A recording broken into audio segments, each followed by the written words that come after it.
అన్నమయ్య జిల్లా పెనగలూరు మండలం ఇండ్లూరు గ్రామంలోని ప్రసిద్ధ శ్రీ వరసిద్ధి వినాయక స్వామి ఆలయంలో వినాయక చవితి ఉత్సవాలు ఘనంగా జరుగుతున్నాయి. 3వ రోజు కార్యక్రమంగా సిద్ధి బుద్ధి సమేత శ్రీ వరసిద్ధి వినాయక స్వామి కళ్యాణోత్సవం అంగరంగ వైభవంగా వేద మంత్రోచ్చరణాల మధ్య శాస్త్రోక్తంగా వేద పండితులు నిర్వహించారు.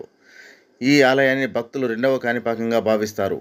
అంతటి విశేష ప్రాధాన్యం కలిగిన ఈ దేవస్థానానికి మండలంలోని పలు గ్రామాలతో పాటు పొరుగు ప్రాంతాల నుండి కూడా అధిక సంఖ్యలో భక్తులు తరలివచ్చి కళ్యాణోత్సవంలో పాల్గొన్నారు. స్వామివారి కళ్యాణం అనంతరం పల్లకీ సేవ భక్తిభావంతో ఆలయ మాడవీధుల్లో ఘనంగా నిర్వహించారు. భక్తులు స్వామి సేవలో పాల్గొని ఆధ్యాత్మిక ఉల్లాసాన్ని అనుభవించారు. ఆలయ కమిటీ సభ్యులు, గ్రామ పెద్దలు, భక్తులు కలిసి ఈ కార్యక్రమాలను విజయవంతంగా నిర్వహించారు. అనంతరం స్వామివారి తీర్థప్రసాదాలను భక్తులకు అందజేశారు. అమ్మా శుభే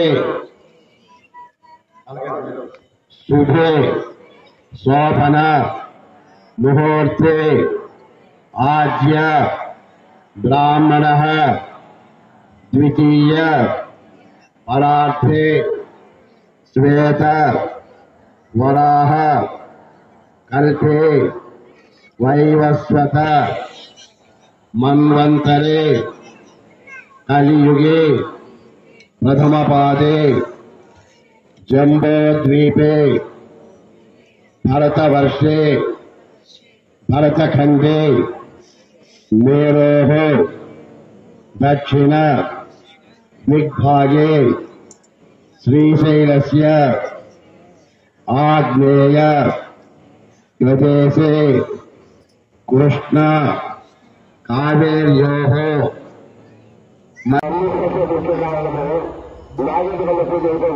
ముందుగా కొత్తకల్లో పూజ పోయి రాళ్ళను చూసి వేరే స్వామిని పెట్టించిన కాబట్టి మీకు చేతున్నా నా ఇష్టం అందరూ నిదానంగా చూస్తున్నా. ఇక తిలకరాటంలో కార్యక్రమం అవుతుంది. ఇక అసలైన పని ఏది